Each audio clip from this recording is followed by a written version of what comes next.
Hello and welcome to the Harrington Group International conversation about product recalls and why they're very difficult to prevent and correct using spreadsheets.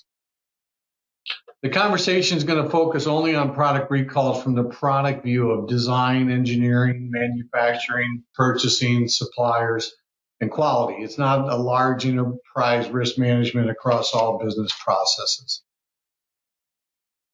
Standard webinar protocol. The event will be recorded and available for viewing. And of course, we can always have a follow-up conversation with your team.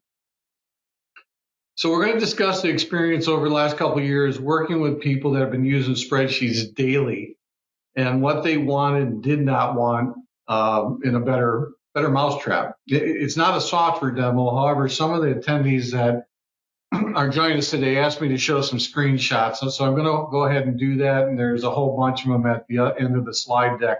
If you download it, you can look at it. But if you want to learn more about the software, just let me know and we can schedule. All right. First and foremost, why should I care? Well, the lawyers are coming. It wasn't too long ago where one of our customers called and said they were going through a product recall. This was a consumer products. And the quality executive called me and said, I can't believe this. The lawyers walked in and the first thing they said was, show me your FMEA. And if it was a purchase part, show me the supplier PPAP. And again, there's a mix of companies, whether it's a consumer product recalls, FDA recalls, USDA, whatever the subject is, the idea about how can we clearly articulate what we're doing to manage risk. Now, again, there's a whole bunch of risk documents, and they vary a little bit between the industries, but the concept is kind of the same. So let's dig into that a little bit. This whole subject boils down to the pay me now or pay me later. Prevention costs a little bit money, but you get a better return. If all you're doing is fixing mistakes, you're spending a whole bunch of money eating away at your profit margins with zero ROI. So, depending where you're at, what's going on right now for today's conversation, let's just focus on corrections. We've had a recall and we got to fix it. The recall process is similar to any other one. What happened, who did it, where did it happen, when, how did it happen, why did it happen, whether it's regarding a supplier or a manufacturer or a processor or a distributor or even your retailer. But who found it? What did they find? Where did they find it? When did they detect it? When was it made, which usually goes back into an ERP or scheduling system? How did it go wrong? So that's kind of the, detection and prevention conversation. And why did it go wrong and how do we correct to make sure it doesn't happen again? This might be an oversimplification, but it really gets you to the point where anytime you have a recall, there's only two possible reasons. Either we knew about it and we missed it, or we didn't even know about it. Now, these are some pretty critical questions, although simple. The thing that happened, did we know about it and we just missed it, or did we not even know about it? So the recall occurs, and the expectation is a prompt evaluation by a qualified person using some kind of established criteria or process to make sure that the risks are consistently assessed and we know what we're doing, basically. So let's kind of walk through that. So let's do a prompt evaluation. The documents that you want to look at, whether it's a process FEMA or inspection plan or results, a lot of the problems when we're doing this in spreadsheets, just the time to find the right document can be time consuming and in some cases very frustrating. When a recall hits, it's all people focusing on it, trying to get it. I can't even find the documents I'm looking for. And if I find it, I don't know if it's the current version. And then we want to say, well, how and why? This product was made on this date by these suppliers, manufacturer, distributor, or sold through.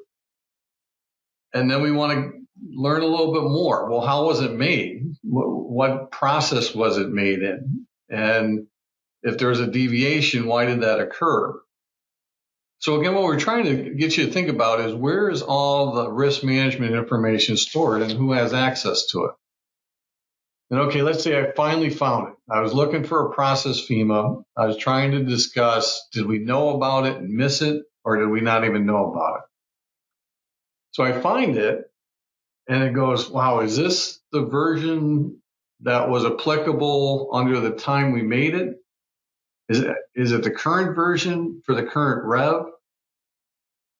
And then you start going through it and you're saying, boy, this is confusing. There's things that are just hard to read. So let's just say you found the PFMEA.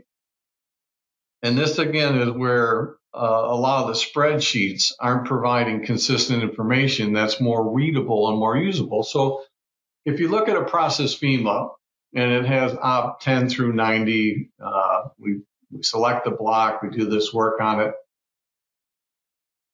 But then you're trying to go over to the control plan that in a different spreadsheet that was written by usually probably different resources.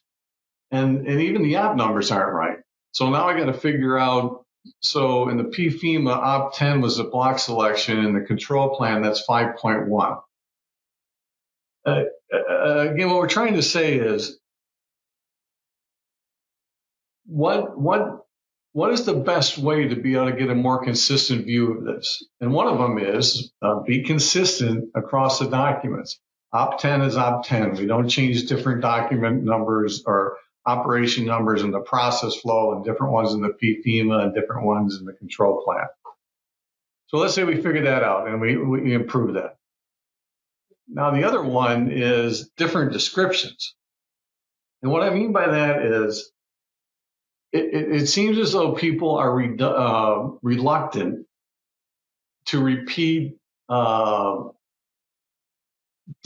same description. So they come up with basically the same different ways to say the same thing. And again, from a usability, readability, it helps to simplify. Instead of reading all or trying to figure out what they meant on the first column, what happened? Was it contamination? Is it the wrong temperature? Was it an equipment failure? Short and subtle, and repeat. And again, part of what I've been told is people said, well, we were told to put in different things so it didn't repeat. All right, so let's assume you've got easy to find and consistent information. What's next? Well, we're back to that question, why did this happen?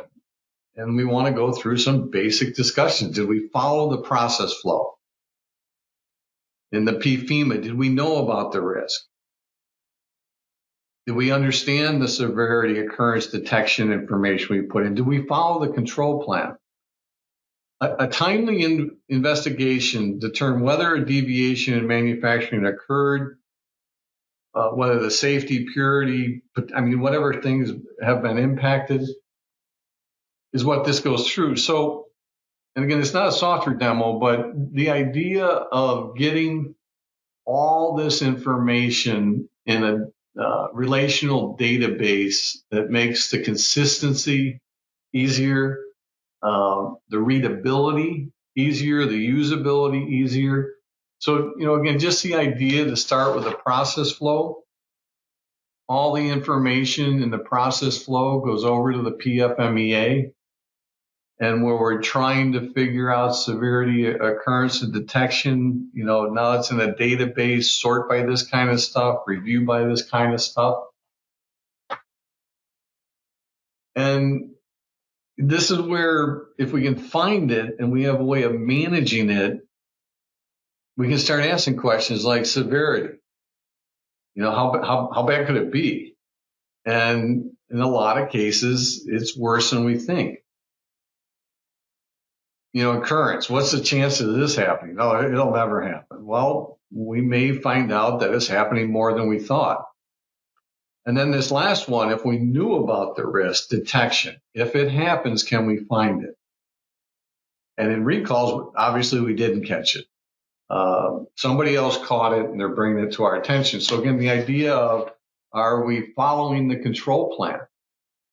Did we go through and get the information and data that we said we needed to do based on the risk of the various attributes that we're looking at?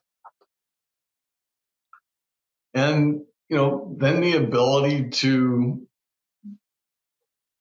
basically bring, who's responsible for the recall? What's the date on it? What are we doing to fix it? What's the status of it?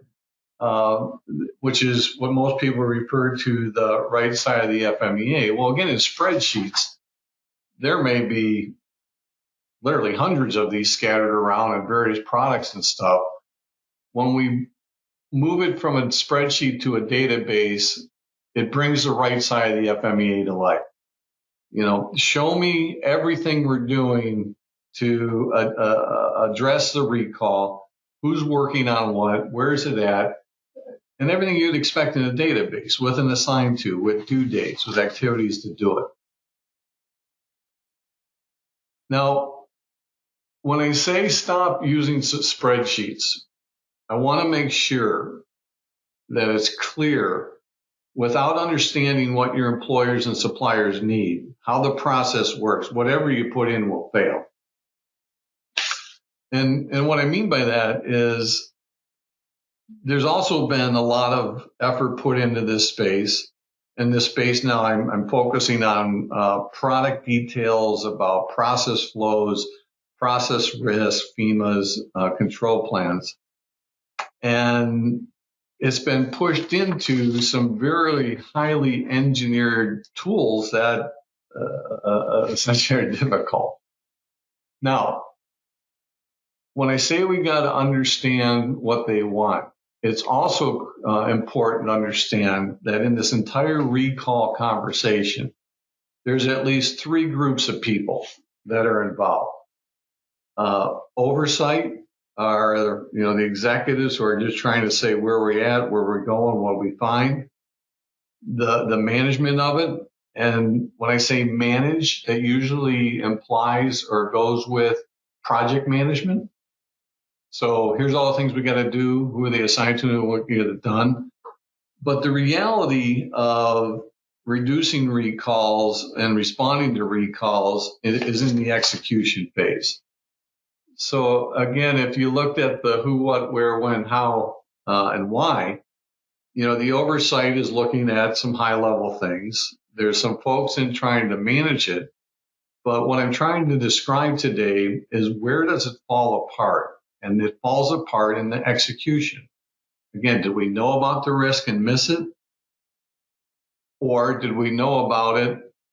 We didn't even know about it. One is the risk assessment. The other one is control plan. So what we found is if you replace the spreadsheets with a relatively simple relational database where I've got my parts, the parts have part characteristics, they have operations they're made out of, and there's process characteristics that all are integrated, combined with, and assessed and driving the process flow, the PFEMA, and the control plans. Just as a quick side note, the automotive industry has started to require from their supply chains replacing spreadsheets with databases for exactly these reasons.